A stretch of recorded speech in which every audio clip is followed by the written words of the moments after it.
Hola Baritero, por petición popular voy a explicar el juego de los dos billetes, pero con detalles para que lo hagas perfectamente, porque algunas personas han puesto en comentarios, entre comillas, cómo se hacía, pero con dos líneas es imposible que el que no sabe cómo va lo aprenda. Entonces, te lo voy a explicar muy bien.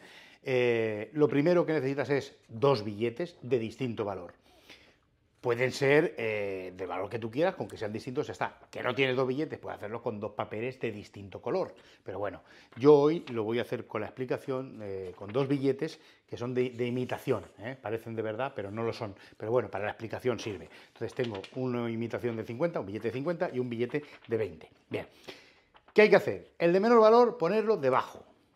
Y el de mayor valor, ponerlo arriba.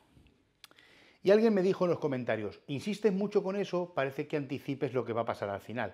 Bien, no hace falta insistir mucho, pero hay que dejarlo claro, porque en las pruebas que he estado haciendo con el público me he dado cuenta que si no dejas claro desde el principio que este, que es el de menor valor, el azul, va abajo, y el amarillo, el de 50, va arriba, ¿sabes lo que pasa? Que si no lo dejas claro, cuando lo haces y terminas, la gente hace así y dice, ay, pero estaba arriba, estaba abajo, es que no me he dado cuenta cuando has empezado. Entonces, tenemos que evitar que al final del todo no se hayan dado cuenta de lo que ha pasado. Entonces, por eso digo, no hace falta insistir mucho, pero sí que hace falta dejarlo claro. O decirle al espectador, toma, este que es el de menor valor, ponlo aquí. Y el que es de mayor valor, lo pones aquí. A lo mejor si lo hace el espectador, pues ya se acuerda, porque es importante que se acuerde, si no, no sirve el juego. Bien. Ahora vamos a empezar a enrollar, ¿bien? Desde la esquina. Los dos a la vez. No hay trampa ni cartón, se enrolla perfectamente, así. Poquito a poco, los dos a la vez. Míralo, estoy haciéndolo así para no tapar nada. Cha, cha, cha, cha, se enrolla, ¿vale? Así, ¿lo ves? Y ahora viene el secreto, ¿bien? Importante.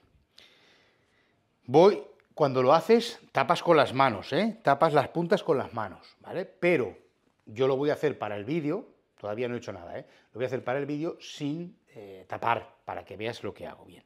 Cuando llegas aquí, tenemos que conseguir darle la vuelta solo a este. Así, lo voy a hacer así para que se vea. Voy a seguir, así, y entonces al de 20 ya se ha dado la vuelta, ¿te has dado cuenta? Ya está.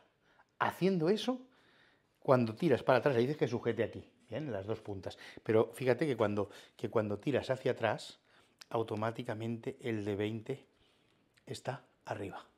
¿Ves? Si yo lo repitiera ahora, por ejemplo, para la explicación, haría así, ¿no? Digo, fíjate, ahora el de 20 está arriba, Ahora el de 20 está arriba, y entonces haría así, tapando, así, tapando, yo tendría que conseguir que el de 50 diera la vuelta para que cuando vuelvas hacia atrás estuviera arriba. Bien, pues esto, para las reuniones familiares, para cuando no sabes qué hacer, para cuando le dices a tu cuñado, dame un billete, vamos a hacer un juego, tal, lo practicáis, lo hacéis y vas a quedar de maravilla si lo haces bien. Después los dejas a ellos que lo prueben. Si no saben el secreto no lo van a poder hacer. Y después, si te apetece, lo explicas. Eso ya como cosa tuya, porque no pasa nada, lo puedes explicar para que ellos lo hagan también.